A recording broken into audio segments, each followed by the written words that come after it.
Hey everyone, Dave here, just checking in. We've got about 3 minutes to go.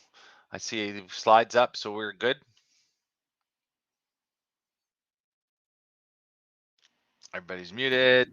Yeah, we're all good, Dave. Thank you. Okay, I'm out of here, going to check on somebody else. You guys are pros, you don't need me. Thanks. Bye-bye. Little does he know. I can still hear, I'm still here. Oh. I'm still here, I'm sneaky that way. Okay, you guys break a leg. Thanks.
Hello, everybody.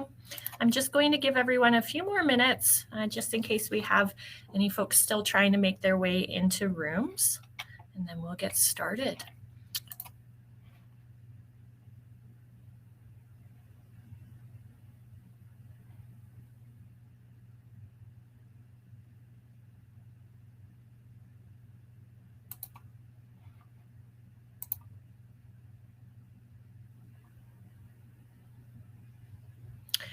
Please go ahead and use the chat feature to say hello, connect with folks in the room.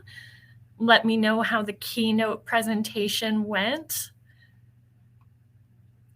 And you'll see in the right-hand side as well, there is a questions tab, which is where you can pop your questions for our presenters in throughout the presentation, and we'll have some time at the end to go over those. Looks like our numbers are holding pretty steady, so I'm going to get things rolling for us now. So, hi everyone. My name is Annie Van Exum. I am the Senior Manager of National Events and Chapter Development with the Huntington Society of Canada. I am pleased to introduce 3 of my colleagues at the Huntington Society who will be leading this next session on HD101, providing an introduction to Huntington disease. We've got Barb Horner, who is the Resource Center Director, or RCD, for Nova Scotia and PEI. Corrina Masson is the Family Services Worker for Vancouver and Fraser Valley, and Bernie Modrovsky is our RCD for Northern Alberta. Together, these representatives from HSC's Family Services team will present an overview of Huntington disease, including genetics and predictive testing, symptoms and stages, and research. I'll let them take it away. Welcome, everybody, and thank you for joining us. As Annie said, we will be presenting of the society, move on to genetic symptoms and areas of impact and disease progression, and we'll touch on resources, and at the end, we'll have time for some questions. So how did it all start? It started with Ralph and Ariel Walker in 1973. They were concerned about misinformation and confusion about HD. Their hope was if they opened up to families about HD in their families, that they would meet others that could help them or that they could help.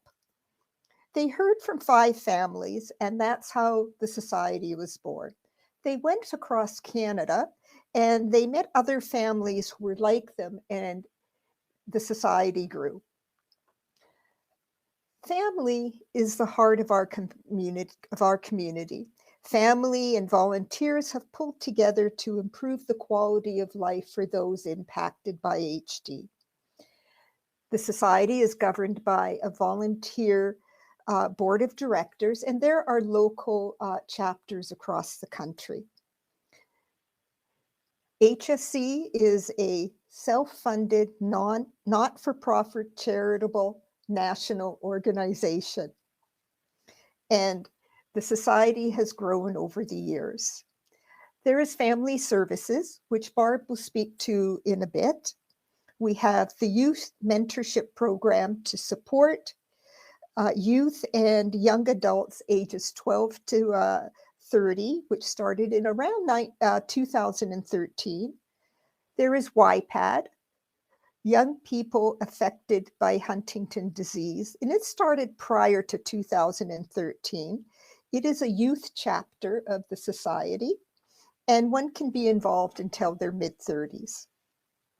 The society is also involved with HD Cope, which was established in 2018, and it's a coalition with the European Huntington Association and the Huntington Disease Society of America.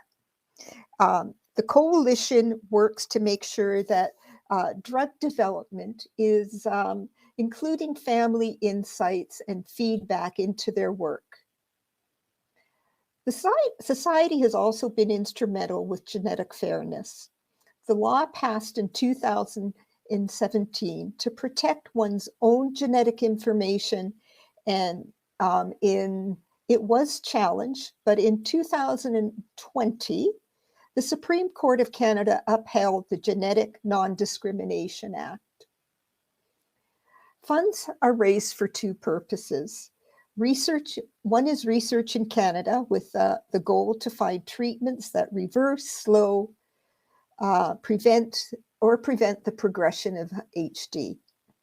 Current research is the Navigator Award, which is 1 or 2 year funding to support Canadian scientific research of direct and immediate relevance to Huntington disease. And that was started in 1998. And more recently, we have the clinical fellowship. This is clinical training program to create expertise in the diagnosis and treatment of HD in a new generation of neurologists.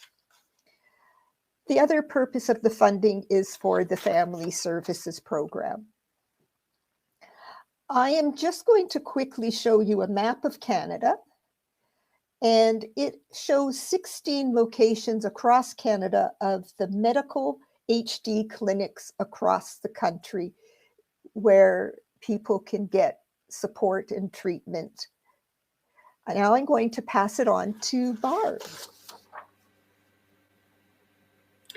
Thanks, Bernie. I'm going to talk a little bit about our family services team, and it's quite an honor for myself to be part of the team for over 17 years now.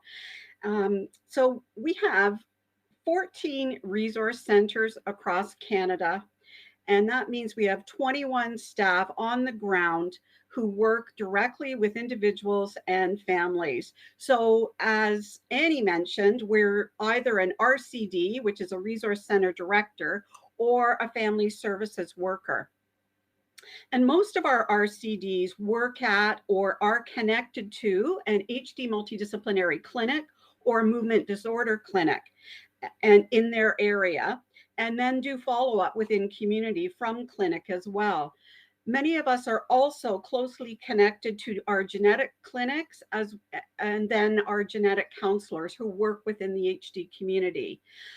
Developing relationships within community and with other health professionals is really an important piece of work that we do. So what we do, our roles are pretty broad, because it's really whatever's going on with the family. When we meet a new family or individual, what we determine what's going on, how we can support them. So direct family support could be home visits. During COVID, we've all adapted to virtual calls, virtual meetings, but we really appreciate getting a chance to get to know individuals so that we can provide the right resources, understand what's happening, assist families to assess what the needs are, and then we can then develop a plan as to how we can go about supporting them further. We help to assist with filling out forms such as CPP disability, along with other medical professionals such as family doctors or the specialists from one of the HD clinics. Our role is to listen and to learn from individuals and families, assisting with identifying current needs, support options, and helping individuals move forward to the future. We also research community services for families in their home communities so that we can do referrals to home community supports and services available, as well as provincial programs.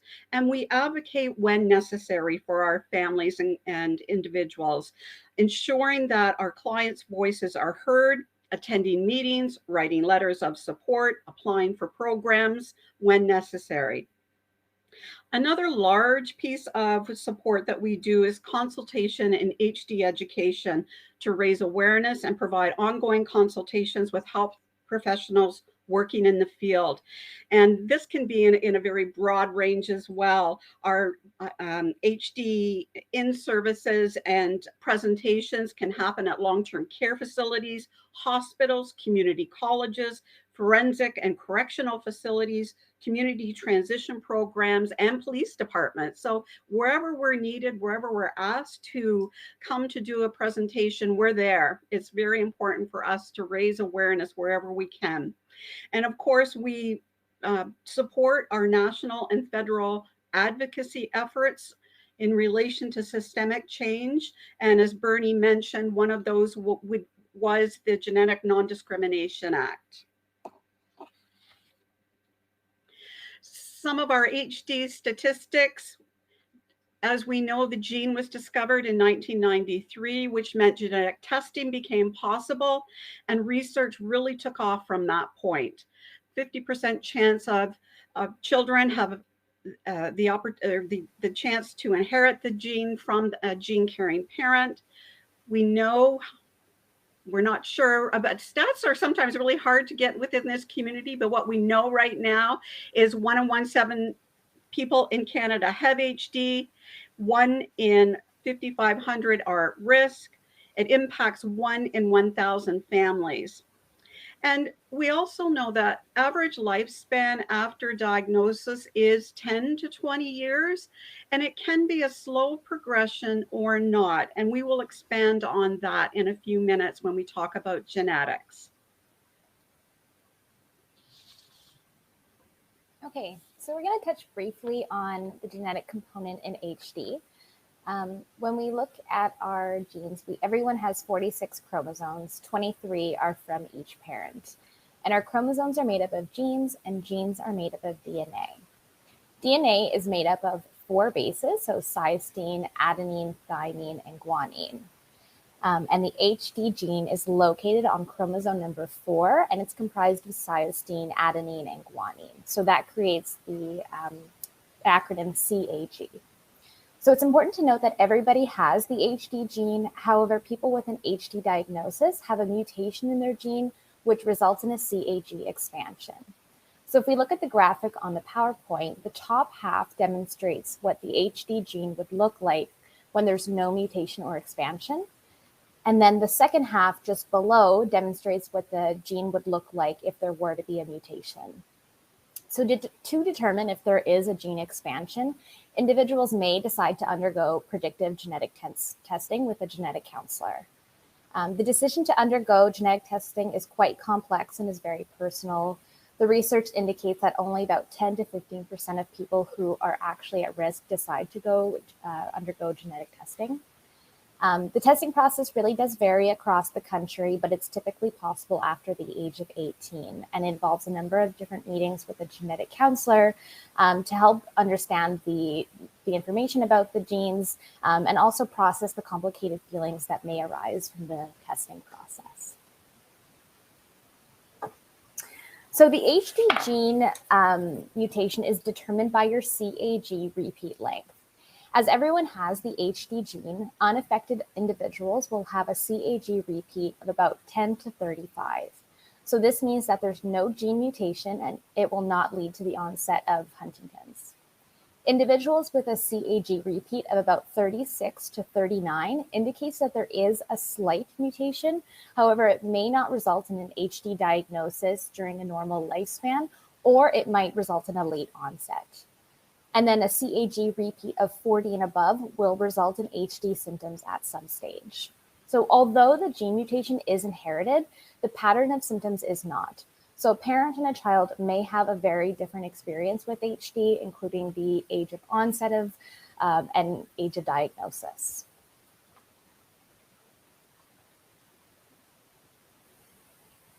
And then just a little bit about the Huntington's disease onset. So typically individuals are diagnosed between the ages of 35 to 55. And the CAG can give us a sense of an earlier or later onset, but can't tell us exactly when symptoms will begin or what symptoms will be experienced. So typically a higher CAG repeat, so let's say we're thinking maybe 45 or 44, might indicate a younger onset of symptoms, where a lower CAG repeat could potentially indicate a later age of onset. It is important to remember that everybody does present a little bit differently. About 10% of the HD diagnosis cases are early onset, categorized as juvenile HD, which is before the age of 20. And it can initially present a little bit differently than adult onset with some rigidity in the muscles and some stiffness. Additionally, there might be some changes in school performance due to difficulty of learning and applying new information. And then about 25% of juvenile HD cases can also see epileptic seizures. Lastly, the symptoms of late onset is typically over the age of 60 years old, and they also may have a slower progression of the illness. Thanks, Corrina. So I am going to talk about what is HD. It's an inherited neurodegenerative disorder. And what does that mean?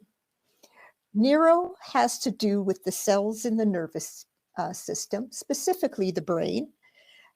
Degenerative tells us it gradually gets worse over time. And disorder is another word for disease. Therefore, HD affects the nerves of the brain and gets worse over time.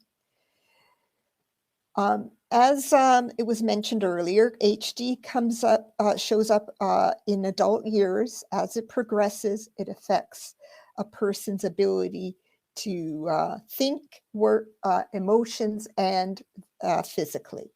There is no cure, but there are treatments that manage some symptoms, and there is ongoing and new research occurring. Symptoms can mirror ALS, Parkinson's, and Alzheimer's simultaneously over time. HD affects an individual's ability to reason, walk, and speak. So here we can see that HD is a triad or trio of clinical disorders: movement, emotions, and thinking. And using this framework allows you to think of the challenges you face in an organized way. Each area impacts the other. Each symptom interacts with each other. So we can't look at it individually. So if I'm having difficulty with thinking, it may affect my movements. If I am depressed, it may affect my thinking. So some of the physical symptoms, I'm going to discuss some of the physical symptoms, which are involuntary movements and a progressive loss of voluntary movements. There's chorea, or dance-like movements, with unpredictable muscle movements to the face, torso, and limbs. Mobility can be affected, and someone could be at risk for falls. There's motor persistence, which is the inability to maintain a position or complete an action. So such as keeping my eyes closed or lifting a fork to my mouth. I may not be able to get the food into my mouth and I'll drop it. It's not on purpose, it's that I can't complete that action. Basically, HD affects both voluntary and involuntary movements. Involvement with an occupational therapist or a physiotherapist can be helpful to assess for devices and exercises. Equipment and exercises can help an individual remain independent longer and reduce the risk of falls. There's an altered perception of body temperature and excessive perspiration. Someone may go outside without their coat on in the winter, or they may feel warm and begin to take layers of clothes off. There is a need for increased nutrition and hydration. Because of the movements, there's an increased need for calories to maintain one's weight. So consulting with a dietitian could be helpful. Swallowing and speech are complicated processes. It involves coordinating breathing and talking and swallowing. Over time, one could lose their precision and have difficulty making sounds, controlling volume to clearly state their wishes and needs. People can have a challenge with swallowing and can lead to choking, aspiration, pneumonia. And what can be aspirated? Saliva, nasal secretions, food, liquids, medications. And this is when your doctor may refer you to a speech and language pathologist for speech and swallowing assessment and recommendations. Someone may have a higher tolerance to pain. They may not realize they have an abscessed tooth or a burn. So it's important to be aware of some small changes in behavior or appearance that could be a sign of infection or illness. Someone may be unaware of a full bladder, so there could be incontinence concerns. It's important to consult with your doctor regarding these concerns and changes. And also, with all of the above things that I mentioned, it's important to discuss these symptoms with your neurologist and HD medical team who can monitor the symptoms and make recommendations and referrals for you. And I'm going to pass it back to Corrina now. Thank you. So we're going to just touch on some of the different psychiatric symptoms that are common with HD. Mood and emotional changes can actually be some of the first symptoms that are noticed by people with HD and by their family. The research has suggested that some of these symptoms can be observed even 10 to 20 years before a clinical diagnosis of HD. HD is associated with a wide range of psychiatric disturbances such as depression, anxiety, irritability, apathy, and even psychosis. About 33% of individuals will develop a psychiatric symptom as their first manifestation of HD, and about 73% of all people with HD have at least one emotional symptom. So given the prevalence of these psychiatric symptoms among people with HD, it is really beneficial to be connected with an HD clinic and seek psychiatric support. Medications can be really effective to help improve quality of life.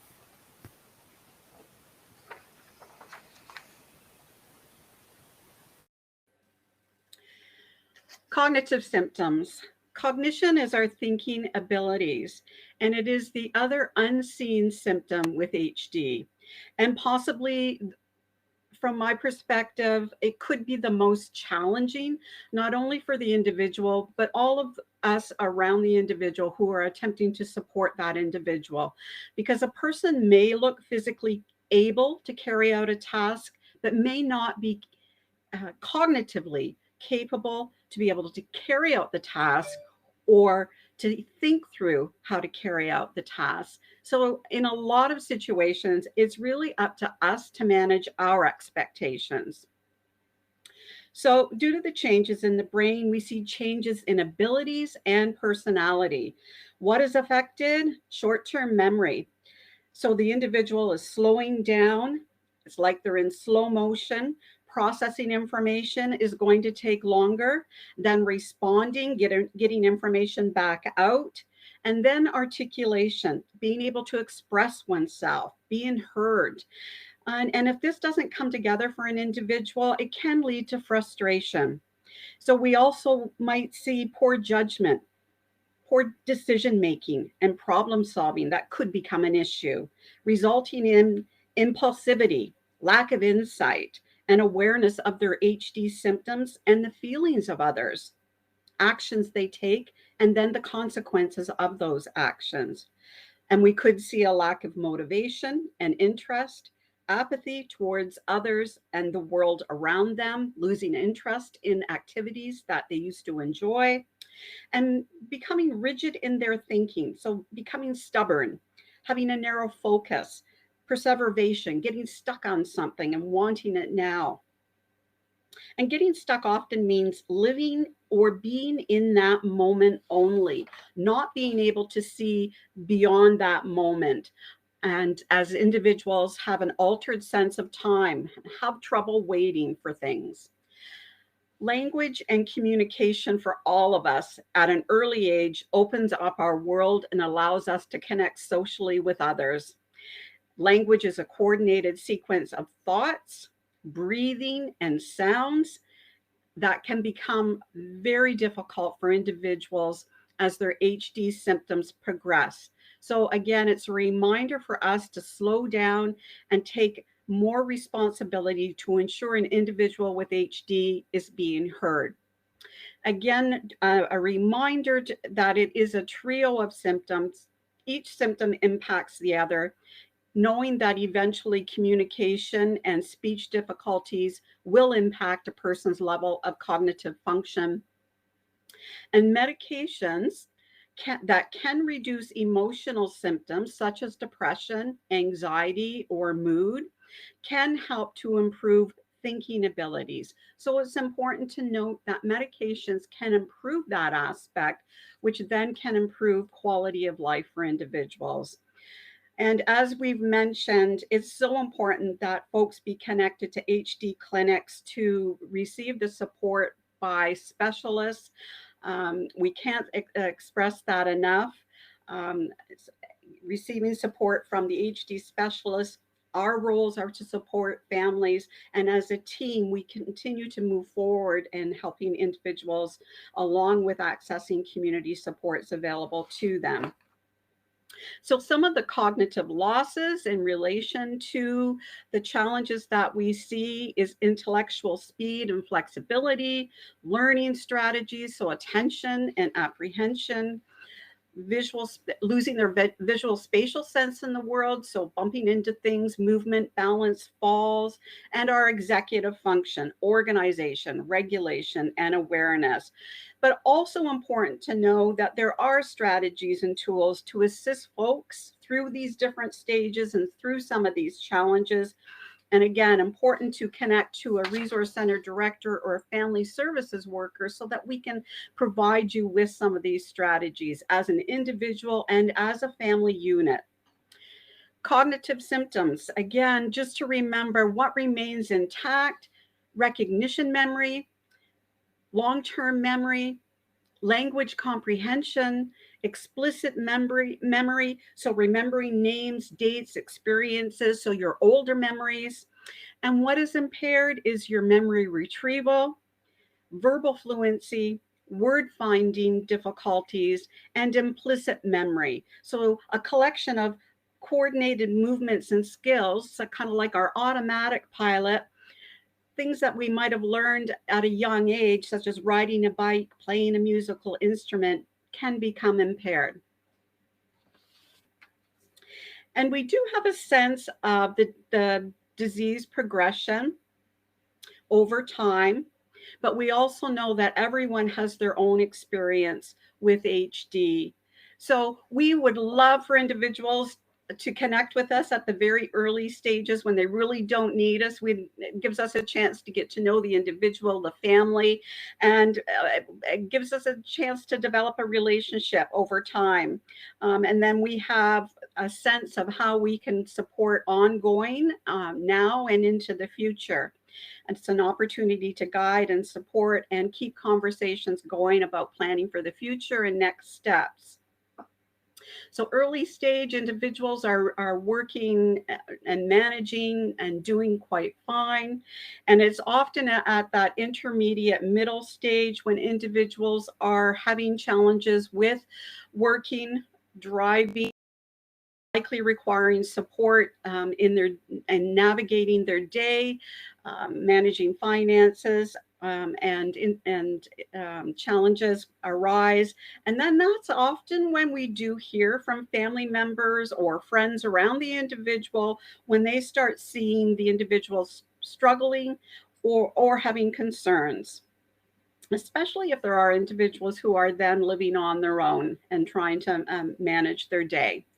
And of course, our advanced or later stages, most individuals would likely be in a care setting and requiring daily support and care for their activities of daily living.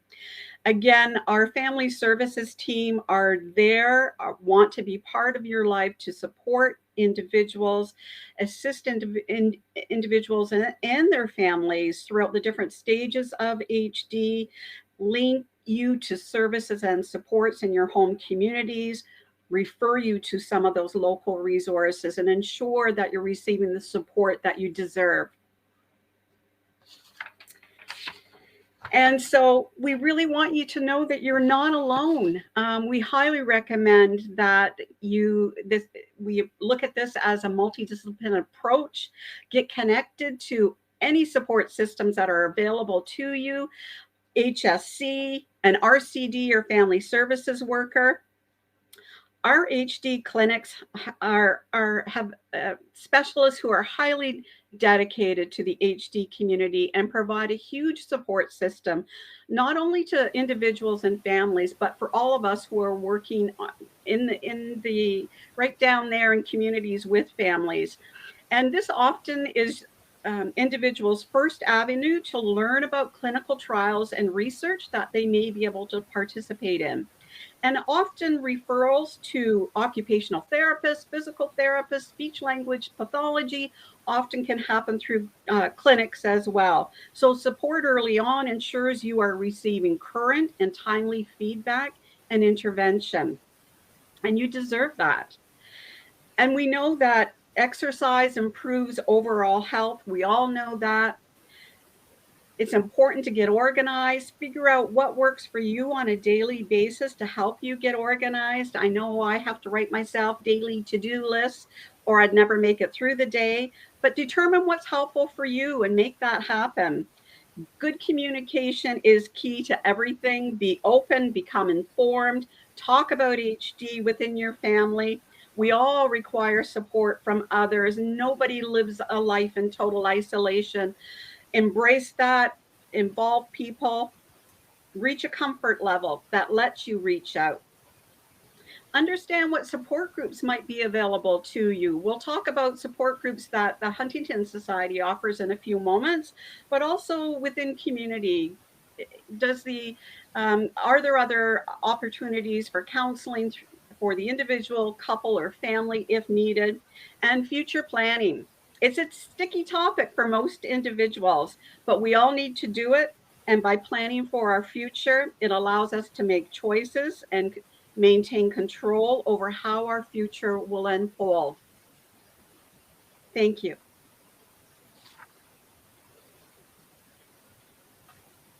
So we'll just briefly touch on the national and regional initiatives. There are multiple avenues to get involved with HSC with the help of our national team and our local chapters. There's different fundraising events throughout the year. Our local chapters across the country are comprised of highly dedicated volunteers that help organize and plan different fundraisers to raise awareness. And as well across the country, there are local support groups organized by the RCDs and by the family service workers for individuals with HD and also for individuals who are in a caregiving role. So lastly, there are a variety of national initiatives. We have a support group for those who are at risk or for being gene positive. We have a closed Facebook support group. We have a youth and young adult mentorship program. And recently we've added a parent support group for parents who have children with symptomatic HD. And all this information can be found on our website.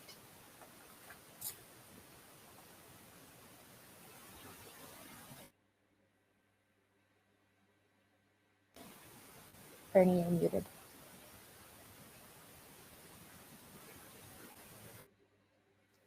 Sorry about that. I did so well up until now. I just want to talk about our resources and, you know, as you see, there's our contact information at the Huntington Society. We have newsletters such as the Horizon, which is twice a year, and it features people, events, research news, and columns from our CEO, Ariel Walker, and Family Services. Strength and Knowledge is 4 times a year, and it features tools, strategies, and resources to help individuals and families navigate HD.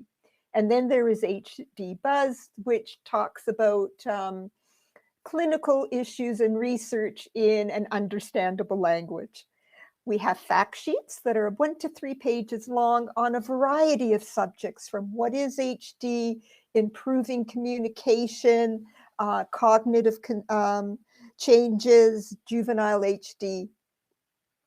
There's also a carer's guide, which is a resource for family and health professionals, and there are the physician's guide, which is a resource for family doctors. Excuse me, family doctors and long-term care settings. And let's not forget connecting with your local resource director or family service worker who can assist with accessing resources and supports. And I'm going to stop there and see if we have any questions. Thank you so much for being here. Thank you so much, Barb, Corrina, and Bernie, for that incredibly informative presentation. I always learn so much from the Family Services team, and I'm sure that you all feel the same way. So we're going to turn it over to questions now. For anyone who has been watching in full screen, if you just press the escape button, you should be able to go back so that you can see the chat again. Just a reminder that there is a questions tab where you can plug in your questions for Barb, Bernie, and Corrina. And if you just want to share your thanks and gratitude, feel free to throw that in the chat. I'll give everyone a few minutes just to see if it takes you a few minutes to get typing in there as well. And thank you again to the three of you for everything that you were able to share with us. So let's see what we've got popping in here. All right, so we've got one question here. If you ladies could decide who would like to answer this one for me, what symptoms do people with Huntington disease usually first start to exhibit?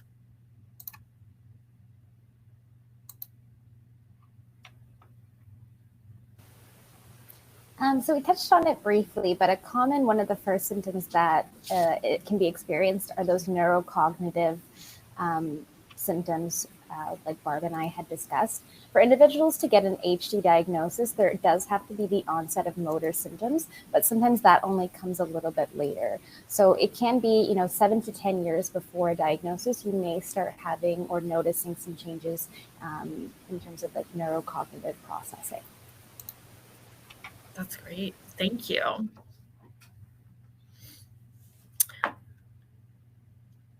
All right, next coming up here, I've just been diagnosed. Where should I start when looking for support? I think one of the places is, if you've been diagnosed, is speaking with your doctor, who will refer you, if you're not already connected to a genetics clinic or a HD clinic, is your family doctor would refer you to a neurologist or HD specialist. Calling the Huntington Society and speaking with your local resource director, who can maybe give contact numbers locally about where to get those supports. And also what resources are available through the society and in the community that would meet your needs individually. Great, thank you so much, Bernie. Just a reminder, if anyone has questions they'd like to add, again, that's the questions tab, which you'll find on the right-hand side of your screen. You should see a chat tab, questions, people, and files. So the next question that we've got here is, how can I support someone who's been diagnosed with Huntington disease? I'll do that. I think, the first thing to do is to learn as much as you can. Find out through your local resource center director or your family services worker, make that connection, have a meeting, ask for resources. just keep an open mind along the way. And I think that that's your first step. And, you know, we know that this is a progressive disease. However, it's good to kind of stay in the moment with one toe forward to the future, knowing that it's important to figure things out where you are right now and then move slowly forward as needed. That's great. Okay, we've got time for one more question here. How about, and I know you guys touched on this briefly as well, but is there anything that I can do to slow progression?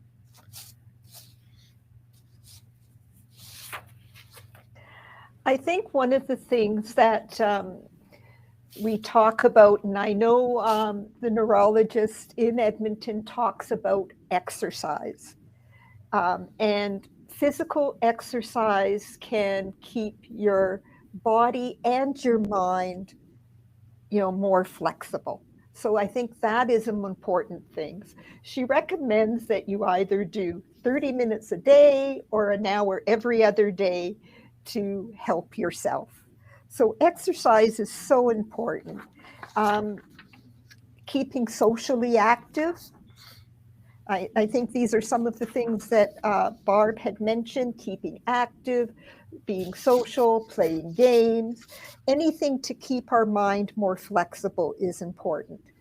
And it's also important to work with your doctor, and they could make recommendations for your symptoms, or make referrals to the appropriate discipline, whether it's occupational therapy, physiotherapy, speech and language, a dietitian, eating healthy.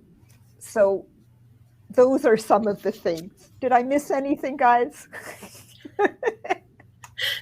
Sounds like you did a fantastic job, Bernie. Thank you. All right. Well, we're just about wrapped up on time here, everyone. So I'm going to end us there.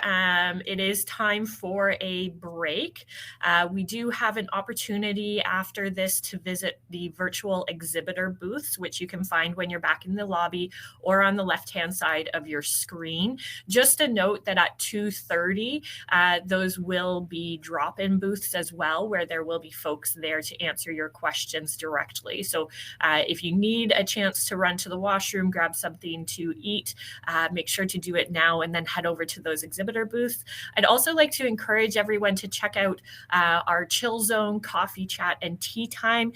If you aren't ready to step away from the computer just yet, you can pop in there and have a little bit of chit chat with some other folks that are here at the conference today. Our next session begins at 3:15 p.m. Eastern Standard Time, and I hope that you enjoy the booths, the break, and the rest of your conference. Bye, everyone. Thank you.